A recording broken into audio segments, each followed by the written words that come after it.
इस वीडियो में हम आज क्रिस्टलाइन सॉलिड्स को क्लासिफाई करेंगे।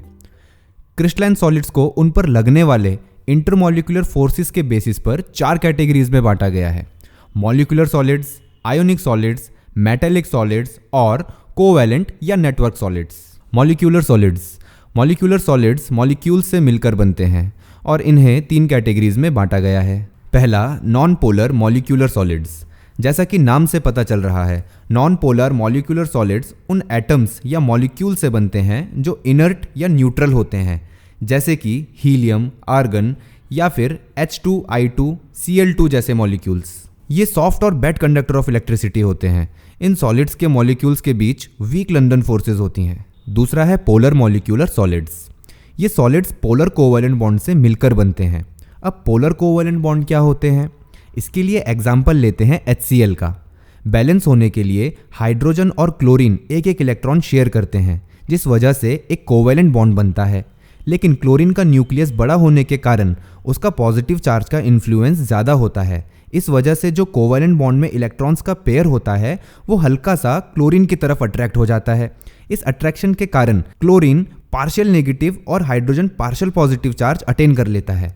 ऐसे सिस्टम ऑफ कोवैलेंट बॉन्ड को हम पोलर कोवैलेंट बॉन्ड कहते हैं। इन सॉलिड्स के मॉलिक्यूल्स के बीच में स्ट्रॉन्ग डाइपोल इंटरेक्शन होता है। ये solids soft and non conductor of electricity होते हैं। नॉन पोलर के कंपैरिजन में इनका मेल्टिंग पॉइंट ज्यादा होता है। SO2 एंड NH3 इसके मुख्य एग्जाम्पल हैं। तीसरा है हाइड्रोजन बॉन्डेड मॉलिक्यूलर सॉलिड्स। ऐसे सॉलिड्स जिनके मॉलिक्यूल्स में हाइड्रोजन, फ्लोरीन, ऑक्सीजन या नाइट्रोजन के एटम से बॉन्ड बनाता है, इन्हें हाइड्रोजन बॉन्डेड मॉलिक्यूलर सॉलिड्स कहते हैं। इनके मॉलिक्यूल्स स्ट्रॉन्ग हाइड्रोजन बॉन्डिंग से जुड़े होते हैं।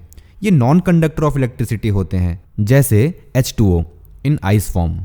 अब समझते हैं आयोनिक सॉलिड्स को। जैसा कि नाम से जान सकते हैं, ये वो सॉलिड्स होते हैं जो आयन से बनते हैं, यानी एनायन एंड कैटायन से। इन सॉलिड्स के मॉलिक्यूल्स के बीच इलेक्ट्रोस्टैटिक या कूलम्बिक फोर्स होती है। कूलम्बिक फोर्स मतलब वो फोर्स जो 2 चार्जेस के बीच लगे। ये सॉलिड्स हार्ड एंड ब्रिटल होते हैं और इनके melting and boiling points high होते हैं। क्योंकि सॉलिड फॉर्म में इनमें आयंस फ्रीली मूव नहीं कर सकते, इसलिए ये इंसुलेटर्स होते हैं। लेकिन सॉल्यूशन फॉर्म में ये गुड कंडक्टर ऑफ इलेक्ट्रिसिटी होते हैं, क्योंकि सॉल्यूशन फॉर्म में आयंस फ्रीली मूव कर सकते हैं। अब समझते हैं मेटेलिक सॉलिड्स को। मेटेलिक सॉलिड्स बहुत सारे पॉजिटिवली चार्ज्ड आयन से मिलकर बनते हैं। ये सारे आयंस बहुत सारे फ्री इलेक्ट्रॉन से घिरे होते हैं और ये सारे इलेक्ट्रॉन्स मोबाइल होते हैं, यानी आसानी से मूव कर सकते हैं और पूरे क्रिस्टल में फैले होते हैं। इस कारण से ऐसे solids good conductor of heat and electricity होते हैं। फ्री इलेक्ट्रॉन्स होने के कारण इन मेटल्स में लस्चर एंड कलर होता है। साथ ही साथ ये metals highly malleable and ductile होते हैं। आखिरी में समझते हैं कोवैलेंट या नेटवर्क सॉलिड्स को। ये सॉलिड्स नॉन मेटल होते हैं जो कि एडजेसेंट एटम्स की कोवैलेंट बॉन्डिंग से बनते हैं। For example diamond and graphite.